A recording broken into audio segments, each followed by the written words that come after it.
Assalamualaikum warahmatullahi wabarakatuh. Jumpa lagi dengan saya di channelnya Petualangan Emak. Pulang dari rumah sakit saya tuh nggak betah banget kalau disuruh istirahat lama-lama. Kayaknya makin loyo aja nih kalau saya dipakai tiduran terus. Sudah 3 hari sih sebenarnya saya mencoba makeover untuk ruang kerja saya. Disinilah sebenarnya saya bekerja untuk menulis, membaca, bikin-bikin aksesoris. Pokoknya apapun itu saya lakukan hanya di tempat yang sekecil ini. Seruangan ini saja sudah cukup untuk saya karena memang nggak ada ruangan lagi. Ya, tapi di ruangan yang sekecil ini untuk saya sudah cukup luar biasa karena bisa membuat ide saya jalan, kan seperti itu ya. Jadi nggak perlu ruangan yang mewah, yang ber-AC, yang AC-nya saya cukup kok ditemani sama kipas angin oglek-oglek. Cukup ditemani oleh kipas angin oglek-oglek, tapi saya bisa berinspirasi dengan baik. Saya bisa membuat suatu ide-ide pekerjaan atau apapun lah di tempat ini. Nah, ini lagi saya makeover. Makeover sih kalau kata orang sono, kalau kata kita mah ditata ulang ya. Lagi mau ditata ulang biar nggak boring, biar nggak bosen, itu loh. Nah, nih tuh. Tapi sih mau sarapan dulu. Nah, maklum ya anak kos, sarapannya cukup nasi uduk karena nasi uduknya cuma sekepel jadi beli 2. Udah kehabisan bakwan, udah kehabisan segala-gala, jadi cuma nasi uduk doang. Kesiangan saya bangunnya ini dari jam 5 udah buka. Tuh, terus di cover nih takut lapar. Tuh, di cover sama ini lupis ya, lupis. Ini bubur kacang hijau biar sehat katanya, kayak bayi. Kan bubur kacang hijau, teh manis cukup. Kalau ini kayu ini saya ambil dari perjalanan saya ke makam-makam keramat. Nah, ini saya ambil, bukan saya ambil ya, tapi pada waktu saya duduk ngopi-ngopi itu saya kejatuhan kayu ini yang sudah ini kalelawar. Ini di Panjalu Kawali Tasik ya. Ini saya terima atau saya dapatkan di sana waktu saya lagi ngopi, tiba-tiba gropiak aja jatuh di depan saya.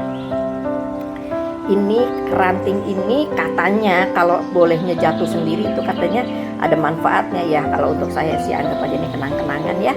Seperti itu. Itu dari Panjalu Kawali Tasik, di sana ada makamnya Haryang Kencana, Lestu Kencana, Nila Kencana. Itu mereka itu adalah leluhur dari yang Baros Ngora. Nah, ini. Terus ini lagi nih kayu apa nih ya? Ini dari Mama Yusuf. Udah kebakar ini kayu ya, tuh udah kebakar-bakar karena ternyata nih aku nggak tahu kayu apa tapi wangi. Makanya kalau saya lagi duduk tawasul atau apa saya iseng saya bakar-bakar wangi. Ini saya dapat dari Mama Yusuf. Begitu juga kejadiannya, saya lagi duduk habis selesai tawasul, duduk ngopi-ngopi lesian, tiba-tiba gropiak aja jatuh. Nah, kena, mungkin ya memang sudah lapuk ya.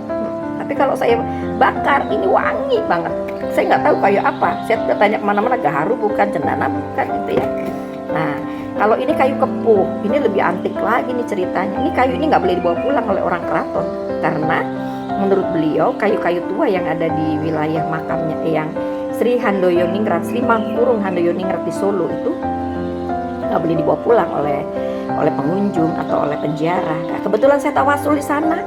Selesai tawasul, selesai berdoa, saya mau meditasi, tiba-tiba ini jatuh gropiak aja. Pas di depan saya ini kayu ini gede tadinya panjang. Cuman saya bagi-bagi, saya potong-potong, saya kasih ke kuncen juga. Saya ambil cukup. Ya ini udah cukup panjang tadinya sih agak. Kadang-kadang saya iseng ya, otak saya ini kadang suka iseng gitu. Kadang-kadang saya sakit perut, saya pusing atau saya ini suka saya potong-potong ujungnya. Saya rendam sama air panas, saya minum, tapi sembuh. Sebenarnya penyakit itu disembuhkan dengan apa saja barangkali ya. Cuman karena saya gue potong dikit gitu, kali aja sembuh nih, gue sakit perut nih mules gitu kan, sembuh. Ini kayu ini ada riwayatnya, ini lebih dari 700 tahun karena usia berpulangnya atau meninggalnya Raja Pengging Sepuh ya, Sri Makurung Handoyoningrat itu meninggalnya aja sudah 700 tahun lebih. Dan kayu ini ada atas permintaan beliau dulu masih hidup. Tolong tanam pohon besar jika nanti saya berpulang, makamkan saya di bawah pohon tersebut. Berarti pohon ini jauh lebih tua dari usianya Sri Handoyoningrat. Tuh, ini mungkin sudah 800-900 tahun. Ada yang bilang, Bun bikinin ini aja tasbih ogah Saya bilang gitu, ntar tasbih gue dibawa kemana-mana hilang lagi. Jadi biar saya gini untuk kenangan aja. Nah kalau ini lebih antik lagi. Ini saya dapatkan di makamnya Sunan Kalijogo. Ini jelas gaharu keras banget ini. Untuk mukul tikus, mukul apa nih pasti mati ini. Iya, gaharu keras banget. Ini panjang tadinya. Cuman saya waktu itu tawasul terus saya duduk di pas mau keluar kan ada makamnya Mbah Supo ya, yang Supo. Saya tawasul juga di situ, saya duduk terus saya habis tawasul lah. Saya daripada masih rame pengunjung, saya sambil ya saya ngerokok ya, saya pesan kopi terus tuh sama ada anak, tolong dong beliin kopi di luar. Saya mau kopi di situ. Ada kayu gaharu ngegeletak di tempatnya yang Supo. Mungkin orang ketinggalan kali itu ya. Tapi kan daripada nggak diambil ya saya ambil kan gitu. Ini panjang tadinya, cuman saya bakarin setiap kali saya tawasul, saya bakar. Aduh, wanginya lebih dari minyak gaharu deh pokoknya. Ini mah wangi banget deh. Terus dia ke atas, sweet gitu. Asapnya tuh bisa vertikal gitu, lurus ke atas asapnya, makanya saya suka aneh gitu. Lalu asapnya nggak lari-lari, dia lurus saja vertikal. Ini gaharu saya punya dari makamnya areal makamnya Kanjeng Sunan Kalijogo, tapi di Empu Supo saya dapatnya seperti itu. Ini lagi saya bongkar semua. Nah, kalau ini terus terang aja punden ya, saya walaupun belajar kaji di tasawuf, tapi saya juga menghargai punden. Nah, semua tanah-tanah yang dari makam-makam tua-tuanya, dari makam kerajaan Mataram tua, Mataram muda, kuno, Imogiri, Gede, mana gunung yang saya singgahi, pasti saya walaupun hanya sedikit saya akan bawa itu dan saya campur menjadi satu. Kalau air no banyak banget no. Di mana ya? No, air tuh. Ini air 9 wali malah lebih kali, belum lagi di belakang. Dari semua tempat sumber air saya selalu bawa, walaupun hanya satu botol aqua. Karena apa? Manfaatnya ternyata luar biasa. Kalau kita duduk, kita lihat baik-baik, air itu gelombangnya halus sekali. Apalagi kita bacain doa Bismillah, Al-Fatihah, aduh lembut sekali gelombang air itu. Makanya saya meyakini bahwa air itu sebagai perantara untuk kesehatan badan jasmani rohani kita. Maka kalau nggak mandi kan nggak enak ya, nggak seger gitu. Nah kalau ini nih buku, ini saya sih bilangnya kitab ya, karena saya tulis sendiri. Ini pada saat zaman masih ada guru. Nah ini kitab pertama ini yang saya punya. Banyak banget ya. Tuh surat apa nih? Fatir ayat. Nah isinya ini. Nah ini bahasanya semua. Jadi guru saya itu tertib sekali dalam mengajarkan tentang kunci-kunci gitu ya, seperti ini tuh. Inilah tulisan saya. Jadi guru saya itu luar biasa pada saat mengajarkan tentang ilmu agama tuh nggak asal tutur aja, diturut, ditulis. Nah, ini adalah awal pertama. Innalillahi wa inna ilaihi raji'un. Inilah kita masuk ke pertama kali untuk belajar ilmu tentang ketuhanan. Nah, di sini penting. Kenapa saya ini kan? Karena ini penting. Nah, ini saya buat seperti ini. Ini belum selesai karena kalimatnya harus ditulis dengan tulisan Arab. Saya terus terang aja kurang bagus kalau tulisan Arab, walaupun insya Allah sih biar dieja-eja bisa. Karena di sini adalah tubuh Muhammad. Jadi kalau kita katanya pernah melihat Muhammad, pernah bermimpi ditemui Muhammad, kita pernah bersua dengan Muhammad walaupun hanya dalam mimpi. Kalau tidak ada tanda ini, berarti bukan ya. Tanda kenabian atau kerasulan pada Muhammad terdapat di antara kedua belikat yang bertulisan kalimat ini. Jadi kalau bilang itu, dan setiap kali orang bertemu dengan Rasulullah itu pasti akan terlihat nyata di belikatnya.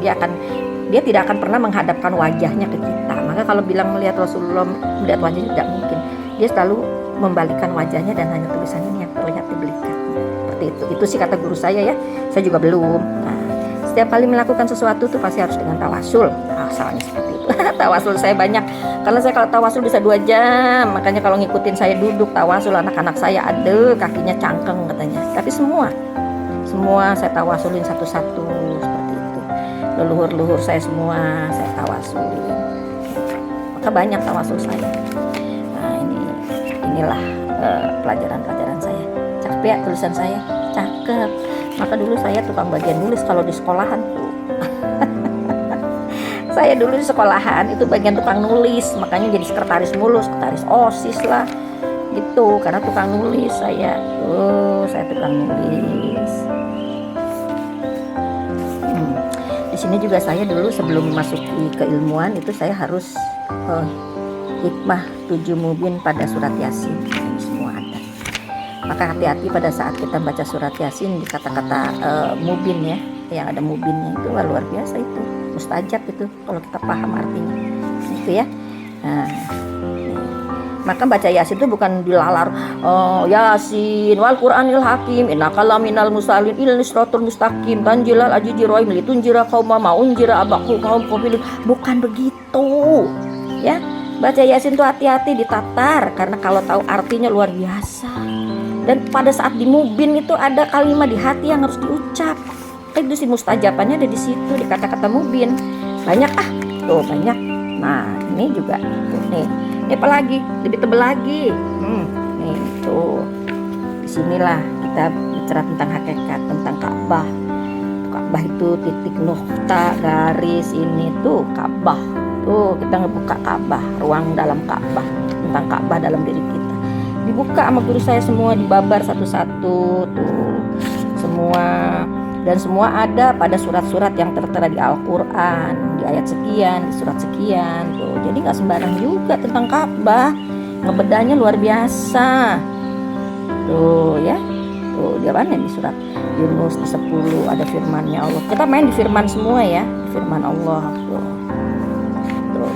Firman Allah dan sabda Rasul aja. Kalau kita main di hadis-hadis, terlalu banyak hadis ya, kita bingung. Nah, kita main di sini tuh tentang alam, meliputi 4 alam, alam lahut, alam malakut, alam jabarut, alam nasut. Muhammad meliputi 3 alam, alam malakut, alam jabarut, alam nasut. Tuh kan di sini. Akan tetapi Muhammad pun memasuki alam lahut, yaitu alam zat. Kapan itu? Tuh dibedah sama ayah, sama guru saya dibedah. Tuh ada bedahannya semua. Karena semua di sini ada. Jadi kita menyangkut ke syariat juga, tuh, ya kan? Semua di sini ada, dibedah semua, bukan nggak dibedah. Ini saya tulis sendiri. Saya senang menulis karena apa? Karena dengan menulis di otak saya juga ada tulisan, bukan cuma mendengarkan. Kalau mendengarkan di kuping, ntar kuping kiri dengar, kuping kanan keluar, bablas anginnya. Itu ya. Kalau saya enggak, didengar, ditulis, didengar, ditulis, karena akan tertulis dan akan teringat sampai kapanpun juga. Jadi kalau kata orang dulu, kalau mau ingat bakar tuh tulisan biar ingat, minum. Ya enggak begitu juga kali. Ini nih. Ashadu an nasir wa ashadu anna mansurot. Nah tuh turunnya nur ke sini. Semua dibedah sama ayah. Ini apa nih? Oh ini asal manusia daripada mani atau nur. Nah turunnya tuh. Semua ada urutannya, wadi, madi, mani, manikam. Di sini turun lagi kepada rahasia tubuh.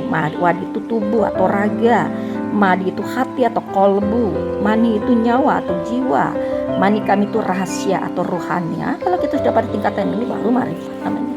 Turunnya kepada ilmu sama, syariat, torekot, hakikat, marifat.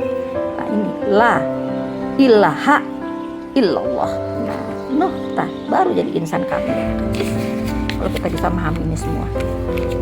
Tuh, ini sih pelajaran dari guru saya ya. Saya cuman bukan pamer ya, hanya ngasih tahu bahwa tulisannya cakep banget tuh. Yang penting-penting pasti saya merahin. Kalau tulisan Muhammad di sini saya selalu pakai warna hijau biasanya. Semua dibedah. Jadi pelajaran yang diberikan itu nggak cuma ilmu tutur aja. Bukan cuma ilmu tutur kata.